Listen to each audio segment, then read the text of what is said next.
ডুমুরের রেসিপি পছন্দ করে না এমন কেউ নেই। আর আমি একটু অন্যরকমভাবে বানাই, এই রেসিপিটা সেই জন্যই শেয়ার করা। আর আমার একটা বন্ধু বলেছিল অবশ্যই শেয়ার করতে। হ্যালো বন্ধুরা, আবার চলে এসেছি নেপ কিচেনের নতুন একটা রেসিপি নিয়ে। তো আমি প্রথমে ডুমুরটা কেটে নিয়েছি গোল গোল করে, তারপরে এই যে ডুমুরের ভিতরে যে দানাটা আছে সেটা আমি পরিষ্কার করে নিলাম। আসলে এক হাতে ক্যামেরা ছিল, এক হাতে তার জন্য দেখানো হলো না। তো চামচের পিছন সাইড দিয়ে আমি এই ডুমুরের ভিতরে দানাটা আমি পরিষ্কার করে নিয়েছি। তো সবগুলো কেটে সেমভাবে আমি পরিষ্কার করা হয়ে গেছে। আর এবারে আমি পরিষ্কার করার পালা হলো ডুমুরের গায়ের সাইডটা। তার গায়ের সাইডটা আমি বাঁশের চুপড়িতে দিয়ে ভালোভাবে ডলে দেখুন পরিষ্কার করে সাদা ধবধবে করে নিয়েছি। আপনারা চাইলে মাছ ঘষার মতো করে কোনো বস্তার উপরে বা কোনো প্যাকেটের উপরে পরিষ্কার করে নিতে পারেন। তো অবশ্যই এভাবে ধবধবে করে পরিষ্কার করে নিতে হবে। তো আমি বাঁশের চুপড়িতে ঘষে নিয়েছি, আর সেটা কেমন হলো সেটাই আপনাদের দেখিয়ে দিচ্ছি। অসম্ভব মজার হয়েছে। আপনারা অনেকভাবে খেয়েছেন, চিংড়ি মাছ দেখেছেন, এইভাবে একবার খাওয়ার খেয়ে দেখবেন। প্রথমে আমি মাংস নিয়েছি 1 কেজি। এখানে মাংসটা আপনার পছন্দ অনুযায়ী নিতে পারেন, খাসির মাংস নিতে পারেন, মুরগির মাংস নিতে পারেন।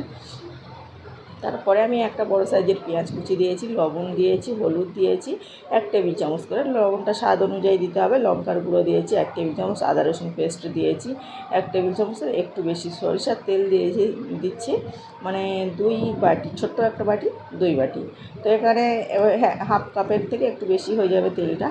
তো সরষের তেল দিয়ে একটু ভালোভাবে মেখে নিচ্ছি। তো মাখানোটা একটু ভালো হলে এই রেসিপিটা খেতে ভালো হয়।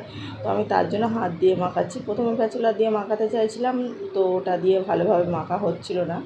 একটু হাত দিয়ে একটু সময় ধরে মেখে কিছুক্ষণের জন্য এটা অবশ্যই রেস্টে রেখে দিতে হবে। রেস্টে না রাখলে কোনো ব্যাপার নেই। তো আমি 2 থেকে 3 মিনিটের মতো রেস্টে রেখেছিলাম ঢাকা দিয়ে। তো আমি ভালোভাবে মেখে দেখুন বার করে নিয়েছি। এখন মাখতে আমি বলছি, সেটা আমি রেস্টে রেখেছিলাম আর দেখানো নিয়ে এদিকে কুকারে আমি ঢেলে নিয়েছি। আর এটা নিয়ে আমি উপর থেকে হাফ কাপ জল দিয়েছি, দিয়ে আমি ঢাকা দিয়ে ওদিকে বসিয়ে দিয়েছি।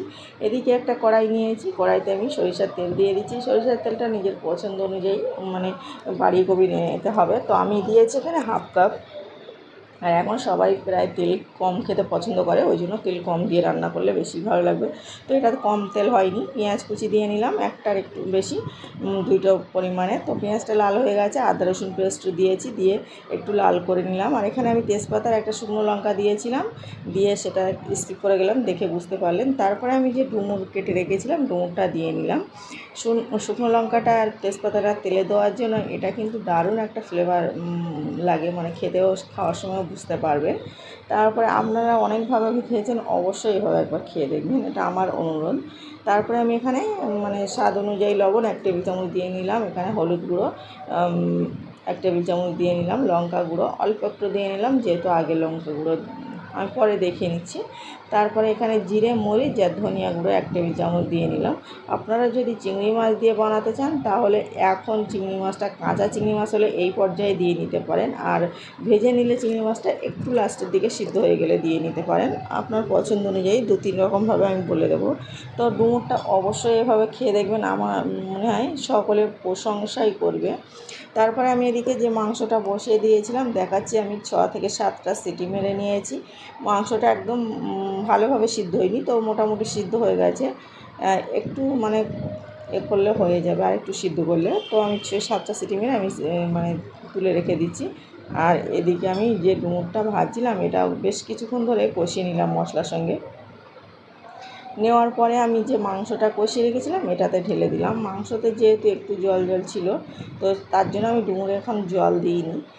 আর এখন আমি এভাবে দিয়ে কিছুক্ষণের জন্য ঢাকা দিয়ে রেখে দেবো। তো শুধু ডুমুর দিয়ে আমি করবো না, কিছু আলু দিয়ে দেবো। আলুটা আমি প্রথমে 4টা দিয়েছিলাম, তারপর আবারও 2টো দিয়েছিলাম, কারণ আলুটা খেতে বেশি ভালো লাগে। আর ডুমুরের ক্ষেত্রেও চিংড়ি মাছ দিলেও সেমভাবে আমরা বড় বড় সাইজ করেই আলু দিয়ে থাকি। আর দেখুন একটু ভালোভাবে কষিয়ে নিলাম, যে মাংসের যে ঝোলটা তাতেই আমি কষাচ্ছি এখন। তারপরে আমি এভাবে কিছুক্ষণ খুব বেশি ঘেঁটে দেবো না, তাহলে কিন্তু ঝোলটা গাঢ় হয়ে যাবে, দেখতে ভালো লাগবে না। আমি ওই জন্য একটু ধীরে ধীরে খুন্তি দিয়ে কড়াইয়ের নিচের সাইডটা যাতে না পুড়ে যায় তেমনভাবে একটু আমি নেড়ে দিচ্ছিলাম।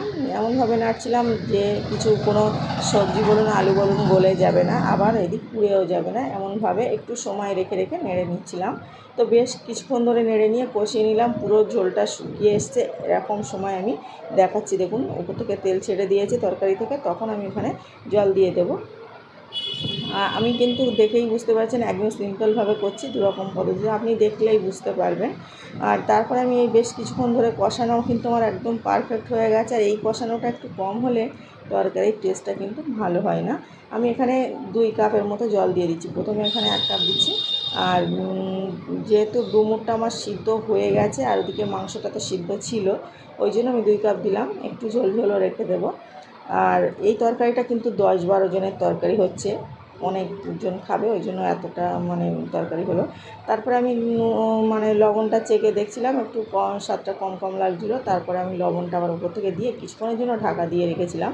আবার দেখছিলাম যে ঠিকঠাক আছে কি ঝোলটা। তারপরে আবারও মনে হচ্ছে একটু বেশি বেশি আছে, আবার ঢাকা দিয়ে রাখলাম।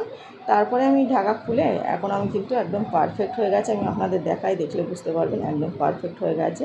আমি এভাবে একটু আবারও নেড়ে দিয়েছিলাম, দিয়ে এখানে আমি 1 টেবিল চামচের একটু বেশি মিট মশলা দিয়েছিলাম, সেটা কেটে গেছে নাড়ার সময়, আমি বুঝতে পারিনি, সরি দুঃখিত।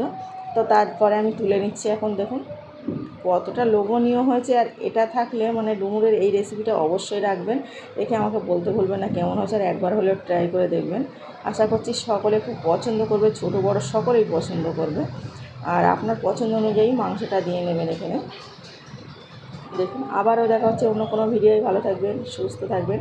আর ইউটিউব থেকে দেখলে আমার কোনো নতুন বন্ধু থেকে থাকলে আজকে চ্যানেলে অবশ্যই চ্যানেলটাকে সাবস্ক্রাইব করে পাশে অল অপশানটা ক্লিক করে দেবেন।